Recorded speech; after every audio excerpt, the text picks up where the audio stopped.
নমস্কাৰ গাইজ আৰু আজি খাম কলগছ কলগছ নহয় মানে কলগছে হয় ভীম কলগছ হয় তো মানে এইটোক আমি কলপচলা বুলি কওঁ আৰু ভীম কলগছটো এইটোৰ মানে যোনটো একবাৰে ভিতৰৰ যোনটো থাকে কোমল কোমল সেইটো উলিয়াই ল'ব লাগিব আৰু কলগছডাল কাটি মই এনেকুৱাকে ভিতৰত একবাৰে যোনটো কোমল থাকিব সেইটো মই উলিয়াই ল'ম আৰু কলগছটো যেহেতুকে মানে দীঘল দীঘলকৈ কাটাত অকমান অসুবিধা হয় তো সেইটোৰ কাৰণে মই দুই টুকুৰা কৰি লৈছো আৰু দুই টুকুৰা কৰি লৈ এইফালে মই এক টুকুৰা মানে একদম ভিতৰৰ যোনটো আছে কোমল সেইটো একবাৰে উলাই লম এয়া দেখিছেনে একদম ভিতৰৰ যোনটো কোমল থাকে সেইটো উলাই লম মই এনেকুৱাকৈ সেম মই নেক্সট টুকুৰাটো এনেকুৱাকৈ ৰেডি কৰি লম এয়া দেখিছেনে মই দুই টুকুৰা এনেকুৱাকৈ ওপৰৰ গটেখিনি বাকলি ফেলাই একবাৰে ভিতৰৰ যোনটো কোমল আছে সেইটো একবাৰে উলাই লৈছো আৰু উলাই লৈ ইফালে মই ভালদৰে ধুই লৈছো আৰু ভালদৰে ধুই লোৱাৰ পিছত এনেকুৱাকৈ মই একদম মিহি মিহিকৈ কাটি লৈছো আৰু আপোনালোকে পাৰিলে ইয়াত কৰি মিহি কৰিব পাৰিব মই বেছি মিহি কৰিব পৰা নাই তো হেতুৰ কাৰণে আৰু একো নাই এইটো মানে বইল হৈ যাব ধুনিয়া কৰি তাৰ পিছত এইফালে মই কেৰাহীত পানী গৰম হ'বলৈ দি দিছো আৰু পানী গৰম হোৱাৰ পিছত মই কল পছলাখিনি দি দিছো আৰু দি এইফালে মই নিমখ দি অলপ টাইমৰ কাৰণে ঢাকি দিম যেহেতুকে বইল কৰি ল'ব লাগিব বস্তুটো আৰু এনেকুৱাকৈ বইল কৰি ঢাকনি লগাই দিছো মই কল পছলাখিনি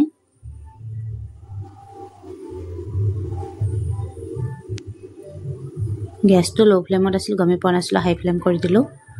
আৰু এইফালে ঢাকনিখিনি উঠাই দেখিলো এইখিনি বইল হৈ গৈছে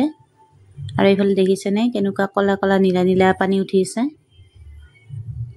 আৰু বইল হোৱাৰ পিছত এইখিনি মই সেকি লৈছো ভালদৰে আৰু সেকি লোৱাৰ পিছত এইফালে মই কেৰাহী গৰম হ'বলৈ দি দিছিলো আৰু কেৰাহী গৰম হোৱাৰ পিছত মই এইফালে দি দিলো মিঠাতেল আৰু মিঠাতেলখিনি দিয়াৰ পিছত এইফালে মই কেঁচা জলকীয়া পিয়াজ কাটি ৰাখিছিলো ৰাখি এইখিনি ভালদৰে দি দিছো মই ইয়াতে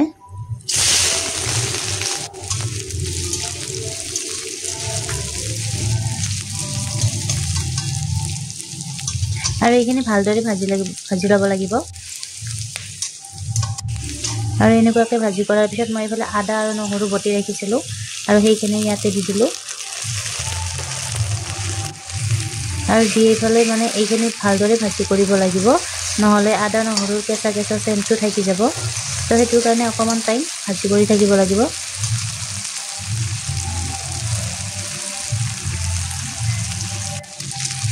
আৰু এইফালে দেখিছেনে ভাজা প্ৰায় হৈ গৈছে লাল লাল হৈ আহিছে আৰু এনেকুৱাকৈ ভাজা হোৱাৰ পিছতে মই এইফালে বইল কৰি ৰখা কলডিলখিনি ইয়াতে দি দিম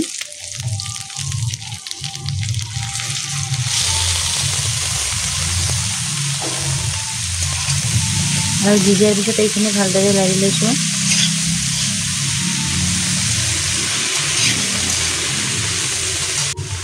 আৰু লাৰি তাৰপিছত ইয়াতে মই দি দিছো নিমখ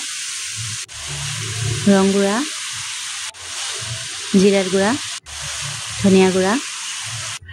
দি এইখিনি ভালদৰে লাৰি লৈছো এইখিনি ভালদৰে মিক্স হোৱাৰ পিছত মই এইফালে দি দিম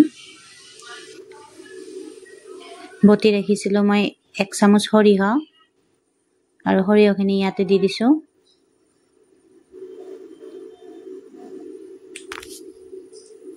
দিয়াকৈ এইখিনি মিক্স কৰি লম মিক্স কৰি এতিয়া অকমান টাইম ভাজি কৰিব লাগিব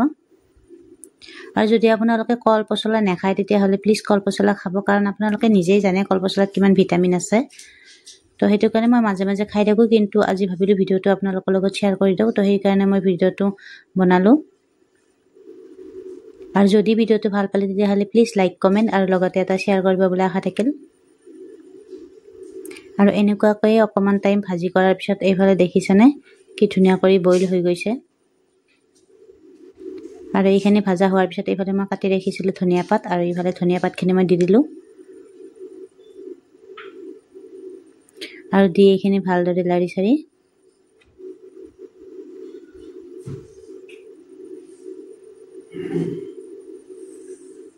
আৰু এইখিনি ধুনিয়া কৰি মই ভালদৰে লাৰি আছো আৰু লাৰি